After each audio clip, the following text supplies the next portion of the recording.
All right, I'm Man, on. how are you? Hey, I'm on. It's good to see you. Welcome back to another OTXNT. How's your coffee? What are you drinking? I am drinking coffee that I started this morning, and it's still as good as it was. The Folgers in my cup. I have nothing in my Roswell, New Mexico alien cup. So that's sad. I wanted to. Today's just got past. It's got your name on it. Look at that. It was a Is that a gift. Yeah. very cool? Well, hey, so before we get started, let me just introduce what we're talking about today. I have, just being in the church, you get people asking questions all the time. I had a question that was posed to me, and I know people are thinking about it because this is hitting the internet as well. But I actually was just listening some of the news yesterday, and it was kind of what's happening with Disney right now. And so, if you don't know, we'll get there. We'll kind of bring you up to speed. But I had a question that was posed to me about: is it time for Christians to be boycotting Disney? And so, I think it'll be interesting because we have to talk about that. There was a time when we did, and what do we do? And is there maybe some theological principles or things like that we need to think through or should help us? Because I think this is going to be one of those areas where we're going to come to find ourselves at let's look at what scriptures say and then we have to determine for ourselves. I don't think we're going to be able to tell you do this or do that kind of a thing. But man, you want to open us up in prayer and then I'll jump in, kind of set the scene where we're at. But yeah, is it time to let Disney go? Let's think about that. Yeah, let's go ahead and pray. And actually, I have both the resolutions handy that placed a boycott on Disney and then pulled it off from the SBC, so we can kind of get some history in this. So it's kind of exciting. I'm looking forward to this discussion. Let's And do let's it, man. pray. All right, so let's join me in the Lord's Prayer, if you will. Our Father, who art in heaven, hallowed be thy name. Thy kingdom come, thy will be done, on earth as it is in heaven. Give us this day our daily bread, and forgive us our trespasses, as we forgive those who trespass against us. And lead us not into temptation, but deliver us from evil. For thine is the kingdom and the power and the glory, forever and ever. Amen. Amen. All right. So here's the deal. It's kind of set up that we're talking about. Reason why this is in the news is there's been actually a couple things. So Pixar had a movie that came out just recently called was it Red or something like that? Red Panda or something. Yeah, I It's the don't know. panda. Yeah, it's the and so actually turning red.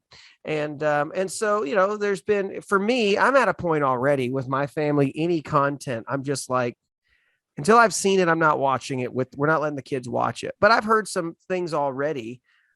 Is that there's some little bit of controversy around it, and so there was some things that people had said that it's a little bit mature, and then some have said, is there some kind of hidden message that's going on behind it? Like I said, I haven't read it, but already that was kind of the first thing that kind of came out.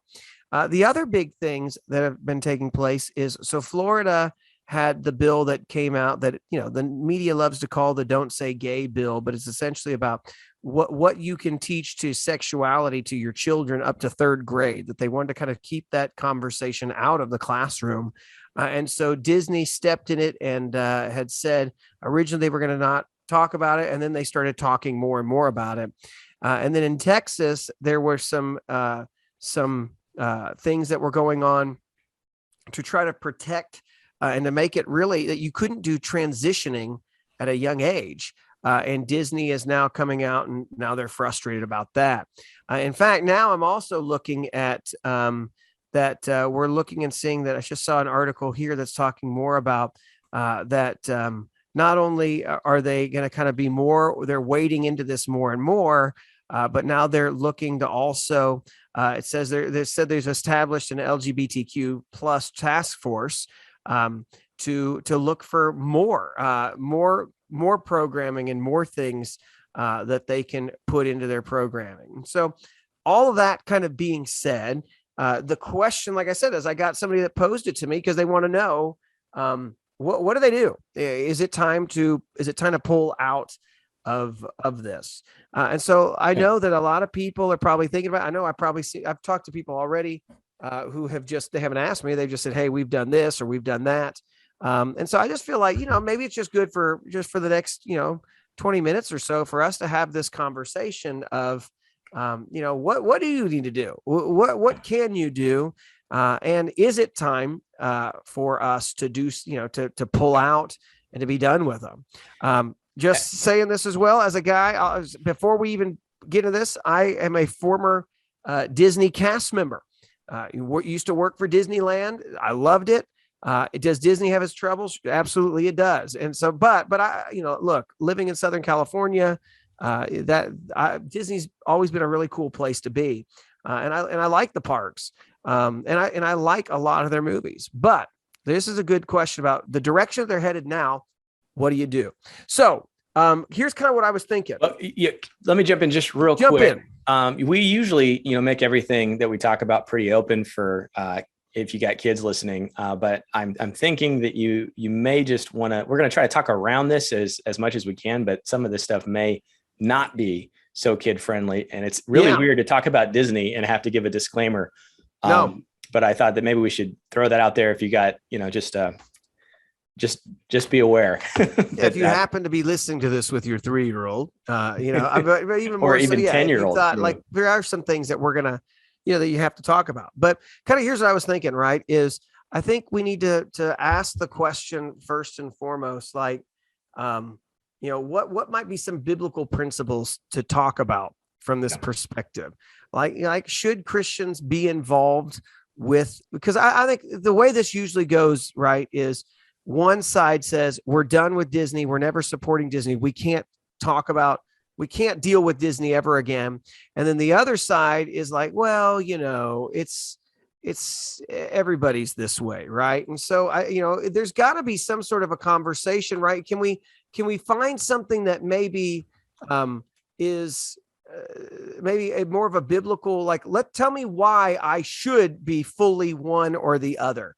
And so I don't know. I kind of want to have that theological conversation. And then I want to have a conversation about like maybe where we have been in the past or anything like that. So your initial thoughts while we're talking about this is, give me what you're at, because I'm going to go to some scripture in just a second on this. Right. And I think, again, on the boycott issue, that's something we have to discuss. And it's one of the things I think that failed on the first boycott is just a lack of buy-in across the Southern Baptist Convention, because we lost the media battle and people loved Disney. And it was hard to even believe what you were hearing. And Disney was good at launching certain things through their affiliate networks so that their name wasn't on it.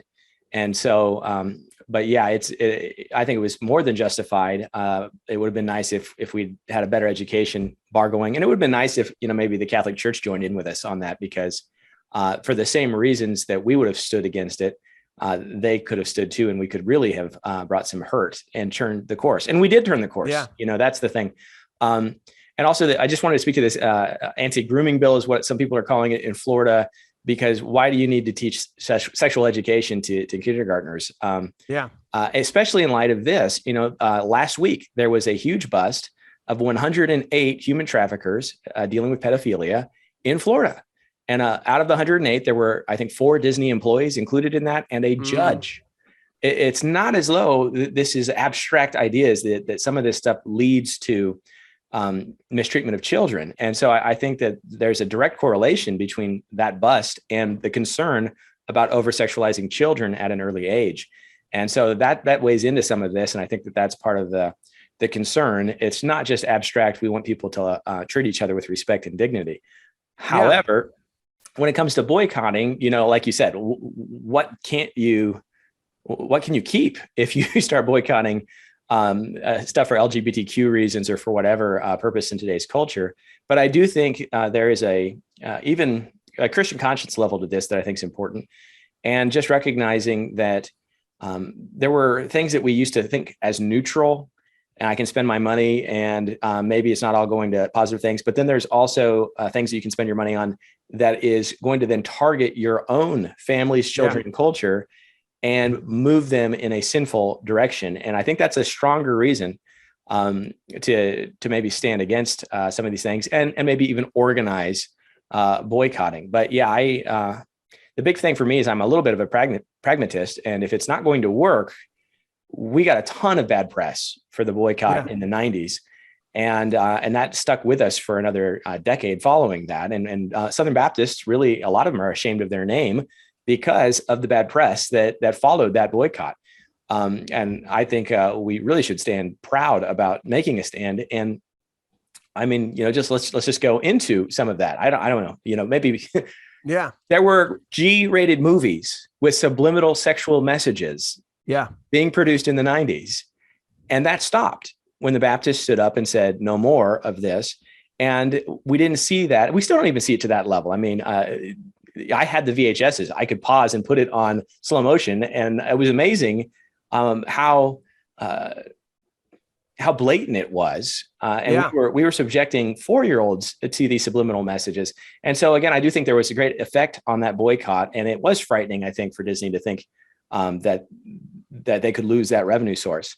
If Christians were united in this, you could really make a difference. But the key is you don't want to create a situation where the fear, I think, is we pull ourselves so far removed from the world that our children rebel against that later on because we're just against fun. And I think that's a fear of a lot of parents. I'll kick it back. So here's my big issue, right? Because I think as a family, we need to be able to guard our family for what do we consume. And I think, so in the same way, like this conversation at its most basic level needs to be even about you and I, about what do we allow ourselves to watch? So like this past week, there were some 2 weeks ago, I watched some movies that were new. And I thought, man, these look like these were going to be films that were going to be ones that I was kind of excited about. And they were on for streaming. And I watch it and I realized, like, even then I'm like, I should have turned it off. Because there were certain things, it wasn't like there were things that were obvious, like that you would catch, but certain things that might've been said or something like that. And you're like, you know what, I should have just left it alone. And I should have done my due diligence, like I do with my kids stuff, and like watch and just make sure that like what's in these films. Right. And so I think even as Christians, you and I need to be conscious, like, what are we putting into our hearts? What are we putting into our minds? But as families, I have to be very much even more aware too, of the same kind of thing of like, what do I'm allowing into my home? And I think there's a lot of people who today don't even deal with that. You think about, we live in a generation now where parenting is give your kid a tablet and leave me alone and you guys do your thing. And I think that's what we're going to reap that at some point of what has happened by giving your kids over to the computer and the tablet. Okay. Now, the other issue that I have as a parent, so I think not only do I need to be more diligent with myself of everything I have to examine, nothing just because it's on, the Disney app now, even, does not mean anything. And so I have to treat everything. I have to, every film, I think going forward, I have to look at the reviews because I don't want that. I don't want those words used. I don't even want to think about those. Right. So there's that aspect. I want that replaying in my head. And so I need to do that. And so there is an aspect where I have to do that with my kids and you have to be thinking about that. But here's the big question. If I were to, as a dad, if I were to say, we're done with Disney because of what they're putting out now, the content that's coming out now, where do I take them? The truth is there's no other companies. Nickelodeon's got the same set of problems. They've got their same issues, the same set of garbage that they're putting out as well. There's really nothing. There's no other place right now. Yeah. I mean, it's, there are Christian creative groups. The problem is that the expectation of films is so fast nowadays. I know Answers in Genesis, they're putting out some children's stuff. Pure Flix, if you've got young girls, maybe tween girls, they've got some good stuff. I was a little underwhelmed with what they had for young boys. But the other question, I guess, is how addicted to television are we? Now, I'll tell you, we've got Disney Plus, and I'm not sure if we're going to cut the cord or not, but I basically restrict my kids to cartoons that predate 1995. But, then if my kids disobey me, I don't necessarily have the locking mechanisms that I would like in place. And then you just got to be really, really clever on all those things. But even if you look back in the 80s and the 90s, a lot of the movies, there was a lot of promiscuity, a lot of things. It was more heterosexual in orientation, but there were things that were inappropriate then that we just were more accustomed to saying, oh, that must be okay. And Yeah. so, short of going straight Mennonite on this and just totally detaching, it is hard. And so, yeah, I'm like you. I pull up Common Sense Media or Plugged In, and I have to review every movie. I hear my my parents or my the kids, my parents-in-law wanting to take the kids to a movie, and I'm like, well, did we vet it? Did we vet it? Because every new movie coming to the theater is finding a way to jam some stuff in there. And I, don't necessarily want my kids exposed to some of those Everything things. has an agenda. And I don't want to fund it. Even Luca came out. Everybody loved Luca. Of course, Luca was praised as having a subtext that could be readily adopted by the LGBTQ community. And, they celebrated that, but it was enough below the scene that those that would have an issue with that didn't see it. But again, that's the kind of stuff, knowing that was being double played by Disney. I was reluctant to let anyone see that. So I haven't even embraced that, but that would be over the edge. And I remember preaching about Beauty and the Beast, the remake, and telling the church, you need to make a stand here, because if Disney gets away with this, it's going to blow open the gates. And wait. Beauty and the Beast? The remake, because they made a big deal. One. The new one. Yeah. And the live action. And all of the church, nods on Sunday, and then all their Facebook posts, because they're such Disney addicts. They're all there. And, half the people didn't know there was anything there. And, when you're an adult and you don't have young kids in the home, you don't even think about some of this because you're so desensitized to it. But Disney was testing the waters there.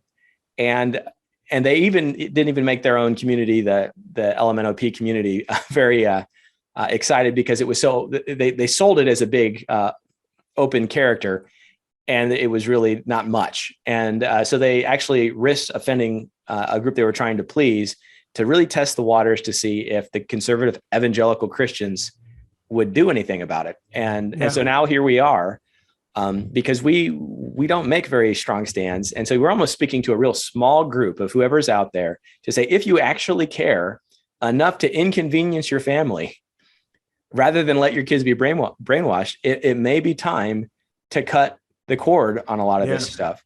And maybe you should get some board games out. Yeah, I mean, here's the deal. It's like, it's hard, right? Because in some respect, there's a lot of good content that's on Disney. Yeah. And like you said, I feel like even this with my superhero movies in general, like you got to look back to a certain time frame, or at least TV shows, to a certain set of decades where you're like, they weren't putting that in your shows, right?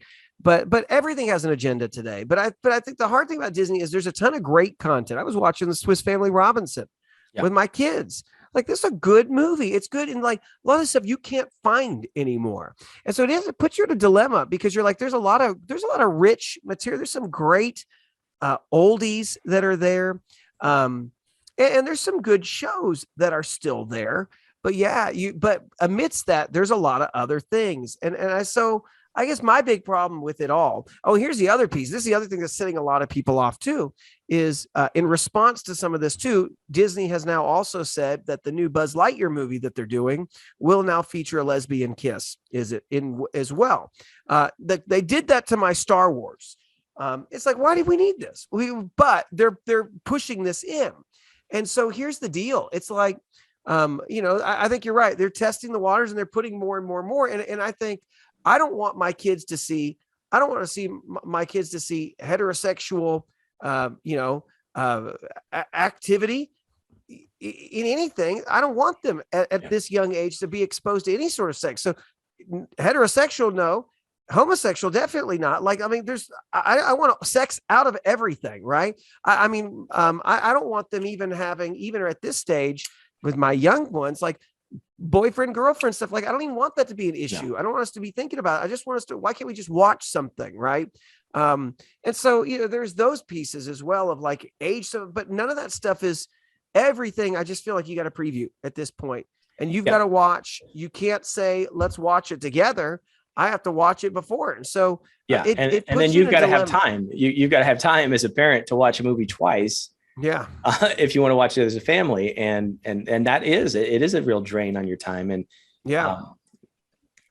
So that's one thing, right? Is you've got to make a decision. And I think there's a moral decision you have to make of what do I put in front of my kids? And I think if you have no filters, then you're doing a disservice to your family. You've let the guard down. So if you don't preview things, if you don't have control over what your kids can and can't watch, if you're just blindly giving them the remote, and I would say YouTube is if people just let their kids get on YouTube, even if it says kids, you're in a dangerous zone there. You've got to be careful on that. There's the other side, which is this, okay, is my money. Because one issue deals with morality of what do I consume, and is that okay to do that? The other is, can I still keep the app? Let's say I'm diligent at wanting to filter everything, and we will only watch things that we know fit our values, and the stuff that doesn't have all this, anything sex related, anything like that. Should I still be giving my money to Disney? Yeah. Should I, knowing that this is what they want to do, that they want to now put this behind everything, they want to protest when states have decided that this is what they'd like to do, which, by the way, Disney has no problem with slave camps in China. But they definitely have they have problems when states have said, hey, we want to we want to try to do something different about how we raise our kids. Right. Doesn't matter the slave kids of China, but for us in America, no, we're going to make a stand there. So brave. Yeah. Well, in light of that, there's a real strong possibility that this video doesn't get very far before it's flagged and warnings placed on it, because we're not buying into the accepted narrative on this stuff. We'll see, if it's not here on YouTube, it'll probably still be on the podcast though. Yeah. Put it on Rumble. And I stick it on Rumble too. So that's the thing is, but just recognize that the agenda is not about, hey, we need to let, there's no personal freedom and difference of opinions, but the wrath of God is revealed against unrighteousness and ungodliness of men. And scripture is very clear on these things. And so we as parents and as Christians, we need to quit believing in the myth of neutrality. There's an agenda, and groups that are selling themselves as family friendly can't define what a family is anymore. So what we have to do basically is take the bull by the horns and just think about what did families do in the 1920s? How did they somehow survive? The movies would come out in so rarely, and you had to have the crank and a soundtrack attached to it. And so, somehow the world worked. And maybe if you decided to, I think tablets are really dangerous. We have tablets. It bothers me. I was the kid that would tell on my older siblings for watching stuff that they shouldn't watch. I was the baby, so that was my job. Yeah. Nowadays, everyone's on their own device around the couch. No interaction, no shared entertainment. There's no, it's completely individualized. And unless I go look around and see what they're into, if someone has got a desire to go a direction or look for something, chances are I'm not going to catch it until it's too late. And most of the filtering stuff is just not strong. So, I'd be really, really careful with the tablets and the things like that. My kids are an age that I have a general trust with them, but I am watching my 12-year-old's getting up there. So, yeah. I don't want curiosity to bring something in that I can't undo. Eventually it's going to happen because of where we live. But if you're happy, and this goes back a little bit too, were we pleased with 1990s Christianity? And is that what our goal is to restore 1990s Christianity? What was the divorce rate then? The promiscuity, the over-sexualization of children has been an absolute disaster since the 60s and 70s. And we are continuing to go more progressive in our culture towards a direction we don't know what it will yield. So perhaps what we need to do is actually back up the door and say, no more. And that would go with the adults too. Why is it okay for you to watch what trash NBC has put out? But then the kids have to be restricted. What are you filling your minds with? If Jesus was in the room, would you be watching Grey's Anatomy? These are adults need to do a little soul check here and say, I need to really go a different direction. Men, I hear it, men. Oh, did you see the Game of Thrones? What business do you have, men, watching Game of Thrones? I think the Bible says something about not uncovering the nakedness of another, right? At some point in time, we have to say, as adults, am I holding a standard that I'm hoping my kids will follow when we bring all kinds of garbage into our own lives? And that's not even talking about issues with pornography, or those types of things. And so, I mean, it opens a door. And here, let me just read this. This was the end of the boycott.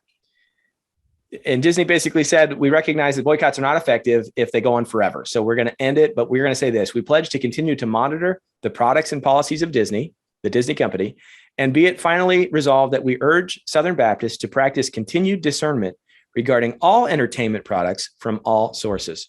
Yeah. And that has where we've stood since 2005. It wasn't like green light, enjoy. It was use your discernment. And that's a spiritual gift. Yeah. To prayerfully consider. So I would say that's where we should leave it. There's no mandate from outside, but hopefully you're hearing the warning. This is a serious issue. So here's the thing. I think here's what we need to do is I think the second parter of this has to be, what do I do with my finances with this? Because I think inevitably the next question is, can I still support a company that does it? So we'll talk about that next time. We'll rehash some of this stuff, but the other thing I think we just have to think on the morality piece is, I think it's just once again, it's a call to families of like, you have a job. You have to guard your mind, guard your heart, guard your family. What you need to be thinking about is not just what am I guarding my kids from, but am I being proactive in teaching them about the Lord? Right. So if you look at what the mandate is in Deuteronomy 6, it tells you that, especially in verse 6, these are the words that are giving you today are to be on your heart. Repeat them to your children. Talk about them when you sit in your house, when you walk around the road, when you lie down, when you get up. Bind them as a sign on your hand. Let them be a sign on your forehead. Write them as on the doorpost of your house, on your city gates. And so for us as parents, we need to be proactive and on the offensive of what am I going to teach my kids? What am I going to put for them? But we also need to recognize that there is a world out there that is meaning to tear them away from the faith. So one question I want to ask you about, though, because this comes up in this arena, and I know we're getting towards the end of this video for this first part. What do you say to people who say, well, look, what we don't want to do is full blown get rid of all TV, all of that, because what that's going to do is make your kids go crazy eventually.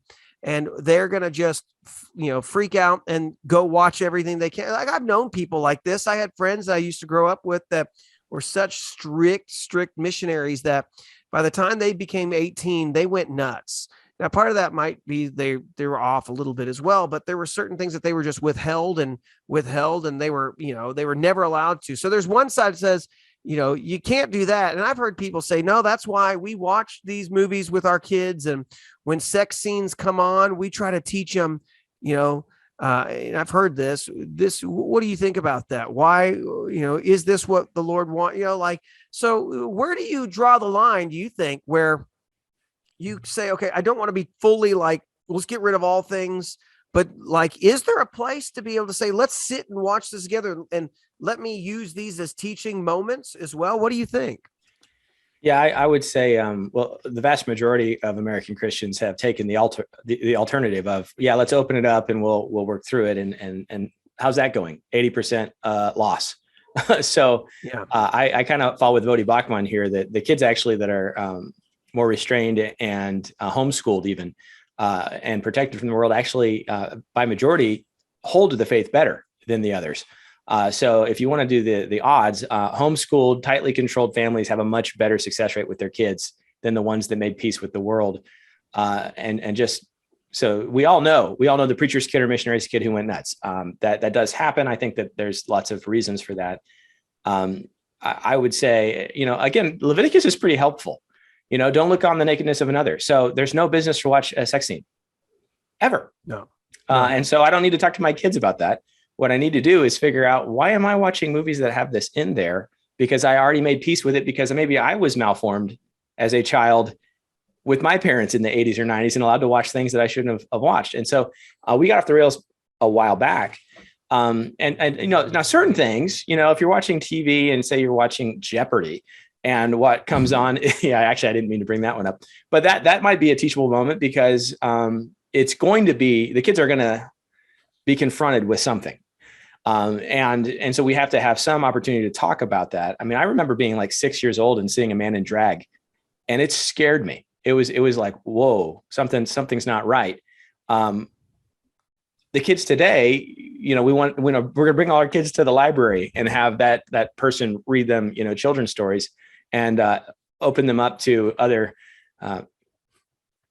disordered behavior, for lack of a better term. So no, I have to address those things. I think that if anything, we are erring on the side of being way too loose with our kids versus being overly careful. And my answer would be, look around. Are we retaining our own kids? What we're trying to do is not working, and peace with the culture has failed. So we've got to figure something out. And just restricting your kids and not educating them and drawing them into a deeper faith with Christ won't work. That I think is what really goes wrong in a lot of these things is we're not discipling our children. We're just putting them in a silo away from the world. That I think is the problem. We need to be discipling our children and at the same time protecting them from things that they're not ready for. Yeah. And part of the other thing is they should get married a lot younger and have the weight of responsibility on their backs, so they don't have time for the shenanigans. But that's a different conversation. That's another one we can do another day. But I think if I'm hearing you right, I will say this. I think a lot of people who say, no, I use these as teachable moments, I would venture to say, are you there all the time doing it with them? Right. And I think that's the lazy answer. It's well thought. No, we good intention.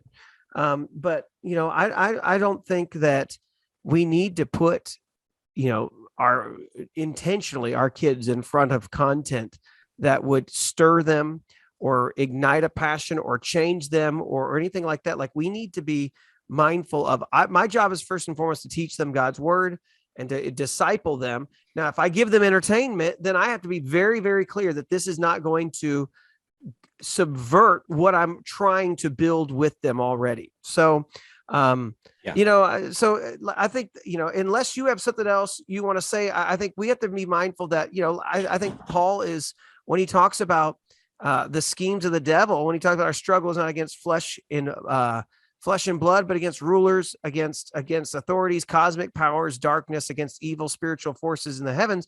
I think that's also includes the plan for our family that is found in entertainment, in the culture. All that stuff is controlled. And we can do that another video too, about what the darkness that surrounds culture that we live in. And there's a real plan. When he says, when the scriptures talk about the devil goes around like a roaring lion looking who he can devour, like, that's not just meaning like, hey, you should just, try to be a better Christian. Like, it's like, there's a plan to rip you down. Yeah. Don't think that that's not at the forefront of all these companies that are there making content to begin to change your mind on things, to begin to desensitize you to things, to begin to change you think about all the commercials. It's all there from everything. I think there's a grand scheme for our culture to change us through just commercial watching, commercials and cartoons, just little things thrown in. And we've got to be very careful. Yeah, I'll kind of just, my last thought is, Al Mohler was pointing this out in one of his lectures about the English word for boredom and where it came from. The old word was tedium, and that's what's in the Pilgrim's Progress. And Vanity Fair is characterized as a place where there is no cause for tedium, that there's always something to keep you engaged, entertainment nonstop. And it was viewed at that time as the most evil place on the planet.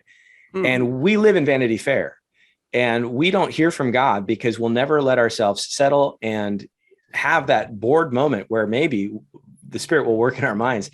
We'll all be benefited by shutting the TV off, by having some quiet time, making the children read a book. Men, grab your wives, grab your kids, and do some discipleship. I mean, and I'm preaching to myself. What if we, instead of just taking stuff away, what if we replaced it with godly things? Paul, I'm talking Philippians 4 here, what things are noble and beautiful and those types of things. What we might find is, rather than fighting over, should I have Disney and should we watch the old Parent Trap or the new Parent Trap? What we could actually do is work through a catechism together, talk about some church figures in history, play mousetrap instead of watching the Parent Trap, and have a better time, because if you never get the mousetrap pieces together, I mean, that's like an engineering degree. I mean, you know how to play that game? Isn't it just about, letting the mouse get trapped? I don't even know how to actually play it. So, I bought it recently. I still have the pieces. It's we'll see how long it lasts. It's great. Well, hey man, we've got to close it here. I think this sets us up for part 2, which is finances. I think we need to talk more about the boycott, on what that would do, what that would mean, whether it was effective or not. But I do think, first and foremost, as we talk about this is bigger than a Disney. This is across the board. This is for you. And all of us need to recognize, am I okay with the content that I'm consuming? Am I okay? I think we as a culture are more concerned about what we eat. And you think about people, I don't put that in my body. You're talking about like fast food and fats and saturated fats and, what kind of chemicals. I think most American Christians, we're more concerned about what kind of things we're putting on ourselves. We'll care about the essential oils because we don't want to use certain soaps. But when it comes to what am I putting into my mind from the content that I read to what I watch, there's no filter there. And so we better get a filter, and we better think through that. And so before you start thinking through, the first step is, do I have a filter for myself? And then do I have one for my family? And is it a filter that will keep me focused and not distract me and not begin to put things in my mind that don't need to be there? So there's that. I think next one let's talk about, though, is, can I be a Christian and still go to Disneyland? Can I be a Christian and still have Disney Plus? And so there's a finance piece to that you need to ask, because a lot of people say, well, I don't want them to get my money because and am I wrong to still, if I'm filtering, but I've still got the service, what does that mean? Right. So we can talk more about that next time. I'm paying for them to make these new movies through the service, where maybe I should go buy some old DVDs, but the convenience, again, we're killed by convenience. It's going to inconvenience us. It really will. And if you've ever had a DVD in kids, it doesn't last very long, so those are the kind of things that it is so nice to just pop it up on Amazon or pop it up on Disney Plus. But yeah, I think it's kind of, Lord, it was hard, is that what you're going to tell him on Judgment Day when he says, why did you betray the children of your youth? Too hard. All right. You want to close this out? Hey man, let's close out, and let's do the prayer that we always do. And so as you try to make this decision, I think all of us need prayer on this. So how do we do this? How do we sift through all of this? May the Lord bless you and protect you. May the Lord make his face shine on you and be gracious to you. May the Lord look with favor on you and give you peace. Hey, thanks for watching. Thanks for listening. Piece, Andrew, do we want to talk about real quick just what's coming to this channel? Yeah, so we're looking to merge our podcasting together so that you can get the two of us and all of our devotions and theological sidebars. Don't subscribe to Disney Plus. Subscribe to OTXNT. That's right. That's right. For no fee at all. And hopefully that'll give you some more variety, and it'll help us to be more consistent on content. So look for that. We'll direct you in that way. In the meantime, share this video with someone, because this is a topic that people need to think through, and we've opened a door. We haven't solved the problem, but I think it's worth sharing. Yeah, man. Well, hey, so be soon enough. Just be knowing that at some point, if you're watching this either on mine or Andrew's, or you're listening, that's going to change, and it's all merging to one central place. And so we'll give you more and more. We'll put links once that happens, but we're getting close. We're just inking out the deals and the contracts for how that happens and who gets more FaceTime and royalties at the end of all of that. So, but hey, thank you for watching. God bless, guys. And hey, it's hard, but keep at it. Keep thinking about how you do this, how you live this out in your home, and edify the Lord with what you watch and what you're doing. So take care. God bless. Thanks. See you, man. Bye.